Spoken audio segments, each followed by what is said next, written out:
plaza, bai hemen Dortxal banaketa gunea, eta momentuz gire hona dute, aukeran berotxo esan bezu da, baina, bueno, itzalen gabiltze eta eskerrak.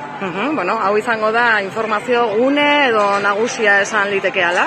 Bueno, informazio gunea eta aldi beren Dortxal banaketa gunea. Hemen pasako dilako partaide guzti, beraien derrigorrezko materiala erakutsiz, eta emango zaizkie, opari, informazio guztie, txipa, TPS-a eta gainontzeko materiala, eta gero norbait galdera ma baldin bauke, informazio guneen hemen txeango, 1.300 gora lasterkari, 1.600 gora voluntario, behasain bete egingo da egunotan. Bueno, behasain eta aian Gipuzkoa erdia, bai.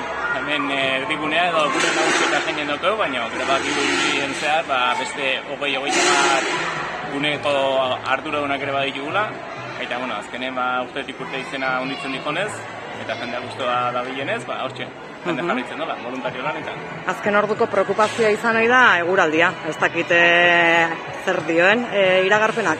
Bueno, eguraldie urterokoaz, ustein gaude, data hauetan arrisku dago oso beroiteko, edo ekaitza sartzeko, eta momentuz, bihar arratsaldeako altura 1000 metro ingurun, goiko tontorretan, lanbro pixkat eta lainoa izateko aukera dau, baina bestela ez da horrek ustean euriri ingo donik.